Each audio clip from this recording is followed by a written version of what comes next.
We'll just have to see how the execution goes through. And even the lineup rating, it's not too far away from the Kings of Kings, but 6.9 on top of the 6.1 that RRQ currently hold. Wait a second, you're right. It's Brock mid. Clay is playing the Brock. Is it a lane swap? Okay, we'll see. Here it is, ladies and gentlemen. A very unexpected turn of events, a very unexpected surprise as we enter the land of Dawn for game number 1. Will the Kingslayers once again collect their trophy? Collect what is rightfully theirs in this best of 3 series between Geek as well as RRQ. Okay, no, it was a mistake. Yeah, because earlier the head-to-head it showed Clay on the Grok, but I'm disappointed now. I am pretty disappointed. I had hyped a that line up. too. I was about to say desperate times call for desperate measures, but it's a normal measure for now. Vin though already forcing out the retribution, but they're all inning Vin, forcing that flicker out. They punish his usage of the power of nature to threaten, then force out the retribution. So we'll see how geekfam can deal with this. Ray on the Fredrin, a bit reminiscent of how we saw last time this matchup, right? A Fredrin against a Grok that was constantly in the jungle, and also against a Barats.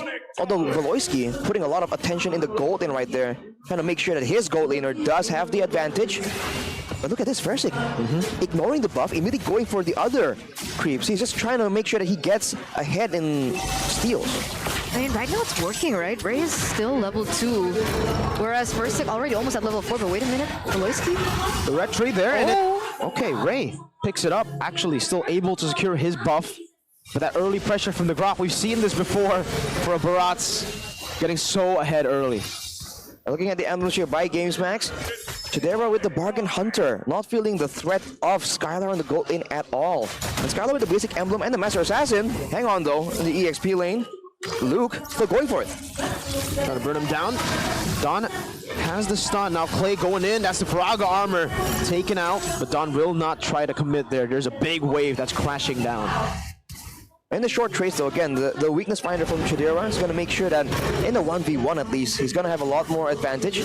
With a turtle up though, Perhaps he went for the Season Hunter, so not a lot of extra tankiness in his emblem selection. And Ray actually has a bit of vitality, so he has more HP bars, so you have to watch out for that Princess Wrath. There's going to be a bit of extra damage, but he won't even be in the area. Nope. Just like the keys to victory said, neutral objective control, the new RRQ's way. This time, able to secure it and straight to the orange buff. There you go. Versik didn't use that retribution. Ray has already collected his orange buff. I mean, at that point, right, Ray was already a level below Versik. If they wanted to go for the contest, it was a 50-50, so it looks like Geek, they didn't overcommit and didn't want to overcommit onto that. But the question is, what are they getting in trade of it? Vin gets caught low, doesn't get taken down just yet. He gets a little bit punished for how aggressive he's been playing so far, but there you go, they're actually committing now. Yeah, so he was still able to get it there. Faraga armor pop, but Luke is in the safe space of his turret. Meanwhile, a boy just trying to pull Versik back. That's an armor, another shatter, and a primal wrath placed down. Oh, two-man coming down there with another round placed down. Ray, oh, he doesn't go for the wall. Skylar gets a first blood up top in the solo kill, and Ray is able to get some more damage to the Brazer's Wrath and actually able to survive for a bit as the Clay comes in with last shot to take him down. A boy looking for more. Here as they go, last insanity, boom! Right on Vin. Plays next to the chopping block. The Shadow Stampede pulls him back, but it's not enough. An all-out skirmish breaks out. And at the end, it's a 2-4-3 trade in favor of RRQ.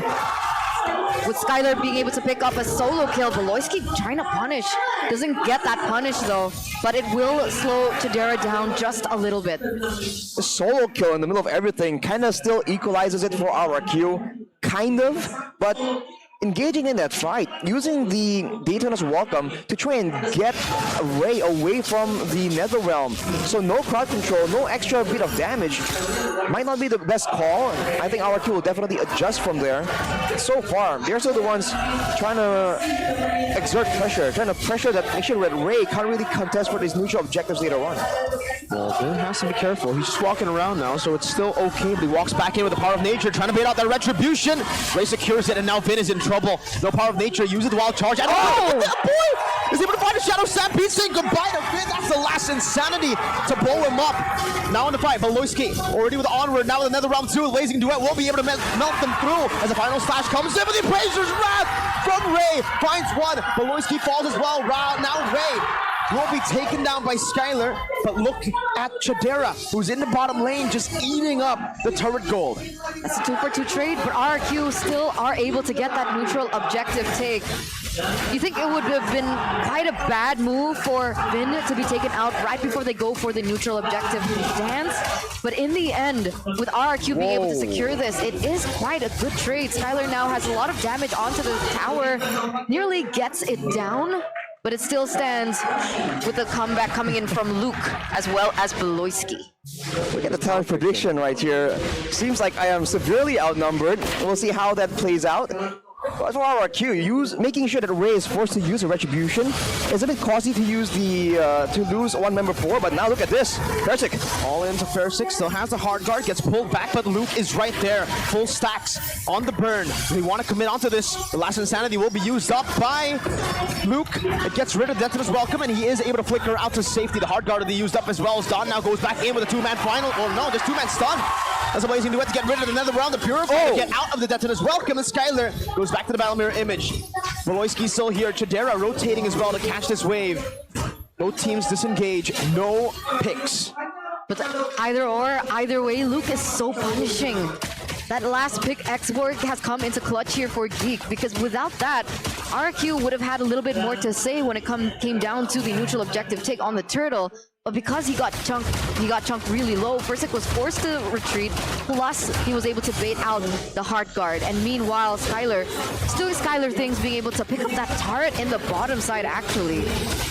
And if you look at the turrets, right? 2 turrets for the side of RRQ, 0 for geekfam. They can still win out in these fights, but the fact that they have to clump together so much more often compared to RRQ, it's allowing the rest of the team to really split. And look at Skylar, he's not even coming to the fight, he's just going for the turret. Trying to go for that trade. You know the 4v4 is actually pretty good for RRQ right now, but Ray, we forced back just a bit. Don caught a no man's land, now taunted up. Don just picked up without anything here, but he has the hard guard. It's baited out now, then they go for it. Final slash by Don, trying to survive with Primal Wrath from Beloyski. Will deal with him. Gets pulled back as the Detona's welcome comes down as well. That's another round to provide him a little bit more of sustain as the wild charge connects on a 3 members. Skylar now already rotating. Beloyski with the onward. Ray now with the taunt as well. Able to find one. Appraiser's Wrath as the last insanity goes to the back. Luke burns the back line, or technically the front line away, as Luke is getting chased now by Clay. One last shot should do it, and that's a shutdown by Clay. 3-4-2 trade for Geek here, but wow. With that being said, RRQ will still hold on to the gold lead. What happened in that engage? It's just geekfam pulled apart from each other, and hang on a minute, Skylar keeps going for it. He wants to go for the dive play as well, jumping in, and Beloyski doesn't get the capitalization, and Skylar with a massive dub. Chidera with a turret down below, but it's only a tier 1, and Don is chasing him down. Ooh. Can he get out? He's good, he gets out, but wait. Finn with a conceal. Chidera, final slash misses. There's a barrier there. Chidera is actually trying to outplay the situation right now, but the wild charge will come down, baiting out the Purify and taking him out. RRQ also secure their 3rd turtle of the game. A lot of action every single point in the map right here. This is RRQ's style from way back, when they're not going for these big fights where Skylar is the main star of the show. They just keep going for all this aggression in the jungle, in the E.X.P lane, in the gold lane, and as a result, geekfam, a team that is so comfortable going for these big team fights, 5v5, are not really able to capitalize. Even there, the fact that Chidera was stuck 1v2 as a gold lane that wants to farm up. He has only 2 items, and he's behind a whole item to Skylar, who already has the Corrosion Scythe, DHS, and Golden Staff. So the power spikes are definitely here. And with Clay securing the flash of the Oasis after the fleeting time, you already see that the intention is to use that hard guard as often, as aggressively as possible. And with the flash of the Oasis, they can kind of hold their own a lot better against a boy on the Paramis, but they still have to pick their engagements very carefully. That's why the Claude is just so valuable against the Paramis, right? Because with this composition that Geek brought, they're looking for, wait a second, Skylar? Bursting him down, Primal Wrath, and the hard guard Blazing Duet, Skylar! Oh, those odds, they go away to Dawn, capitalizes, Skylar Skylar is an absolute monster on this quad. And Don continues the chase. Luke is forced back, but look at Skylar, who's hunting. Battle mirror image into the pool, back in the boy gets taken out. Skylar, holy moly. He dove under the turret, was still able to get another kill, and he gets out unscathed. 6-0-3. This is why everyone bans out his Claude. This is why his Claude has been feared, respected all around the world. And now, it's insane. 100% win rate so far. And Geek, they were playing with fire with the fact that they let this man get his Claude. What an absolute animal, just going 1v2 under the turret, using the Shadow Stampede as a gap closer. This man is just, he's living in the future, man. He just knows what's gonna happen before it happens. And now with that pressure, with that whole sequence of events, a 5k gold lead and a rush to the Lord RRQ. The Blitz. Oh, they're not done yet. Vin all alone, getting shredded down. But they have to back away. I don't think they can commit onto the roamer right now. And RRQ utilizes gold lead, will utilize his gold lead, 6,000.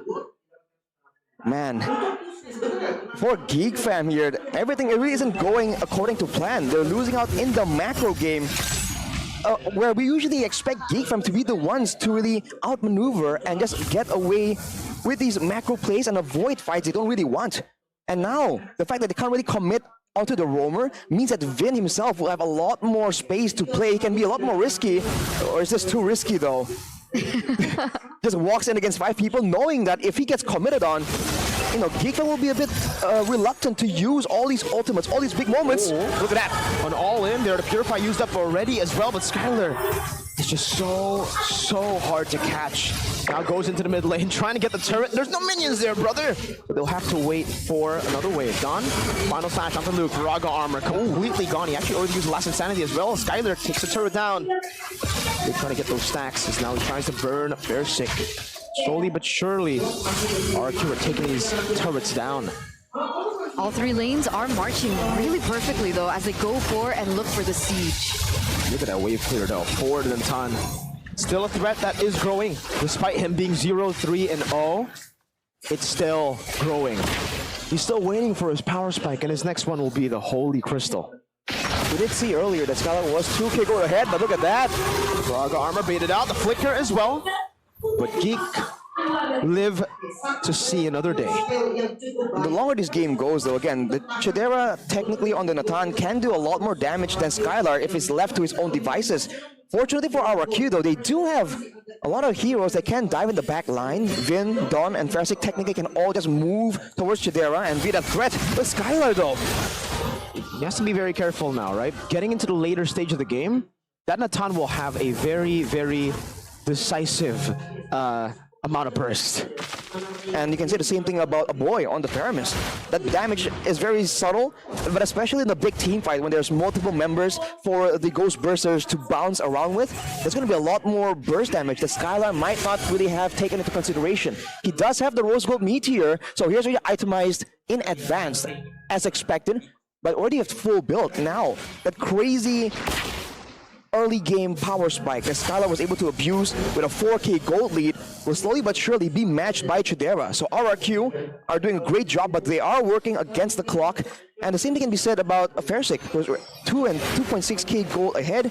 Ray is just trying his best to at least survive the initial engagement and the harassment coming in from the Claw, from the Barats. So at this point in the game, 13 minutes in, Geek have not found their sweet spot yet. They're waiting on Chidera. And RRQ need to try their best to close this out as soon as possible, unless they think they have a solution to Chidera once he gets that power spike. So you can see RRQ playing it very quickly. They blitz down the Lord, they wait for it, they open up the map, they try to look for some setup. The Lord is marching in the top side. But again, Vin needs to find a proper moment and a proper engage alongside with Skylar as well as Clay, and not to get too hasty though when it comes down to the initiation, because early on in the bottom side, when they went in for that bottom side turret, it looked like there was supposed to be an opening, but it didn't work out, and then they wasted a hard guard and a blazing duet for it. So we'll see what RRQ plans here, because we can already see them starting to posture for the end. They're waiting for some waves to come in through the mid and top side will collide at the same time. They're sending Skylar to just go for the mid one. And the boy tries to clear it out now. Big Skylar, a little bit of a tough situation, has a battle mirror image, though Pelosi going to be retreat as he will be able to back away, but that is all of the base turrets taken down. Well played to RRQ as they played slow. geekfam still hovering over. Luke trying to place those stacks down to possibly melt RRQ, but Skylar's doing more than Luke can ever do. My God, Viraga armor just taken out like that. Now a boy pulling Fairsick over. No initiation by RRQ. Beloyski also just hovering Vin. Pops that conceal. Now the last insanity will be used up just to zone them away. The final slash as well to a boy. Oh! To the Purified in another realm now, as that's going to be a lot of free hits coming down as the Blazing Duet comes into the back line, and they are scattered all around. Chidera trying to do some damage, but it's not going to be enough, not so far. But the base is not able to be targeted down. Chidera actually buys him into nature. And so far, it's just a 1-for-1.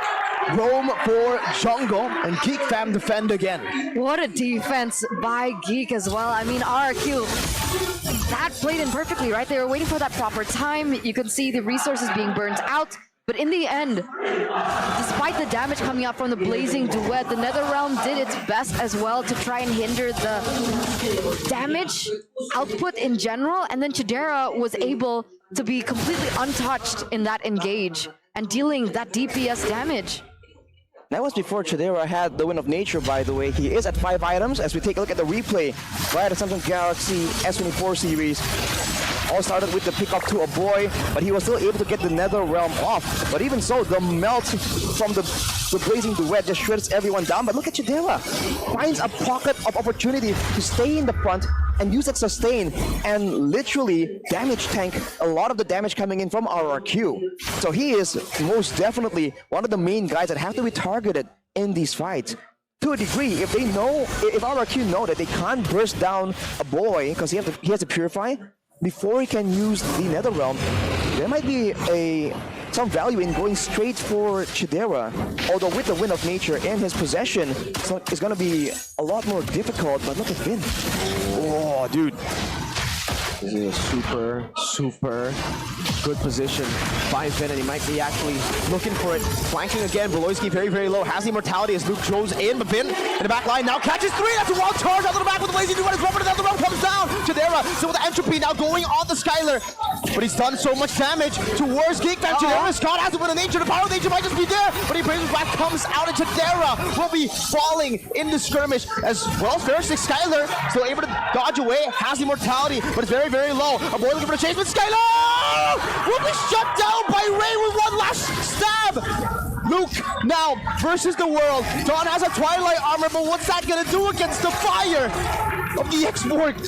That's a win for geekfam. 2 for 3 trade. They take Skylar down amongst all that chaos. You thought it would have been a complete disaster for Geek, losing Chidera to the damage coming in from not just Skylar, but also from Vin in the last single moments. But Geek, they were able to turn it around, taking Skylar out, and now it's complete reset. The problem is now Fairsick has already spawned. He's already on the way to the neutral objective. Meanwhile, we are still waiting on Ray, whether or not he can blitz this as fast as possible. And the trades are happening in terms of damage. That's a flicker. Vin forced back. They have to try to blitz this. They need to do something. That's his welcome. Used up by Fairsick, but Chidera now all ins. All to Fairsick. He's all alone. He's isolated. He's taken out. That's the meltdown coming in. And now it's a retribution by Ray. He secures it, but the wild charge will be used up by Vin. Skylar in the mid lane, trying to clear out the way, trying to look for a possible end angle. As Beloyski cuts it, will stop that from happening. Luke blows up in the back. That's the last insanity to take Dawn down. 2 members taken out, and look at the timers. It's an Evolved Lord for the Geeks. If RRQ will not go down, neither will the King Slayers. Coming back, coming alive in the 19th minute of the game on the damage coming through from Chidera. Beloyski's initiating plays, as well as Luke and his performance on the X-Borg so far. Okay, luckily it's enhanced. It's not evolved, actually. They got it before the 18-minute. But still, that timer still able to be utilized by Geek. They're going straight for the mid base turret, trying to go for an engage with Beloyski. Very aggressive. into the mid lane. They go, they crack the base turret open. Skylar's very low. Just popped up for the shadow cloud. Peter Waits as well with the long charge. Goes into the back, able to dish out some damage. And now geekfam are on the retreat. That's a chomp down onto Beloyski and a stun down into the back. Beloyski all alone and shut out from this team fight. A boy has respawned. Will they try to look for more? It doesn't seem like they can for both these teams. They will just back away. This is that late game that geekfam was notorious for, and the gold lead has just evaporated, and multiple turrets fall on the mid and bottom side of the map. RRQ, the big lead that they were able to just painstakingly gain in the early to mid game, is now gone. They still have the base turret advantage, but especially in the mid lane, that has been neutralized. They can control it still, but they have to play around with this. They can't just wait for big moments from geekfam, because this is what they want. That's where they usually can allow Beloyski to try and find a crazy play. With 10 seconds left though, they're going for a 4v5. Final slash of the blazing duet, but another realm is there once again. Genera with the entropy now doing so much damage in the back, but will be knocked up with the wild charge, and now he is clumped up altogether. Genera is still doing damage, they're also low. Only Skylar is here with full HP. He'll deal some damage, but geekfam have ultimately defended with Luke still somehow surviving. Ray finds a big Appraiser's Wrath, but no one falls on the side of geekfam except for Genera. Skylar is low, Beloyski has the Primal Wrath, and geekfam have defended again. What? How did they defend that without Chidera? I would have thought that with Skylar still up for grabs, able to dish out that damage, they would have definitely lost that one. But again, the Geeks stay strong. They still stay stoic. They don't want to go down without a fight. And in the 21st minute of the game, they defend yet again. It's just the fact that everyone on the side of geekfam can deal damage. You look at RRQ, the Angela can do damage, but mainly utility. Same thing for the Grok, more or less same thing for the Barat. The damage is there, but it's not game-changing. It can't be used to burst down anyone. Whereas if you look at geekfam, the Primal Wrath, big damage potential. You look at Luke on the export, the last Insanity can very easily burst Skylar down. The fact that they have so many more damage sources means that, again, in a proper 5v5, or even there, a 5v4, geekfam still have a lot of way to swing around, and RRQ, I think they really need to play the macro game right here. But Skylar, he's going to push the wave on the bottom side. Uh-oh. This is the fourth lord of the game. Are they aware of this?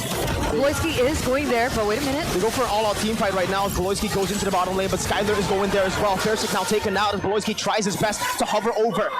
The wave in the bottom lane still there. A boy will back away, and Shadera goes in for Dawn with the Twilight armor. Beloyski trying to defend. Skylar goes in for some damage now. Also with the help of the hard guard, he might just be able to go for the end right now. The boy does some damage back with an entrenchment as well. That's a lot of damage placed up, but Skylar somehow is able to just fend off against so many members, but they have lost 3. The kingdom is left with just the Crown Prince and a little girl to defend. Luke in the mid lane just marching down. Clay cannot run away. He is getting chased down by Ray and Tadera. Only Skylar, only the Crown Prince left to defend against 4 Kingslayers. How many times have we seen Skylar in this exact same position? Everyone marching on top, rumbling towards the kingdom, and only one person remains at the gate, and that is the Crown Prince himself. In a 1v4 situation, what is he to do? Can he do it? They baited out the entropy. That's really good. No entropy. That means they might not be able to end right now as Persic also respawns in. 7 seconds onto Bin. That's his welcome. Used up on the Jaderas. Now it's going to be Luke going into the back line with Skylar there. Winter Truncheon bought out. The base is wide open. They might just be able to do it right now as he just bursts it down. The Kingslayers have done it again, despite all odds. The Geeks lead this series 1-0 against the Kings of Kings themselves. What a game. You can see the look of relief on Beloyski's face. I mean, that wasn't an easy game for them either. They were on the back foot from the beginning.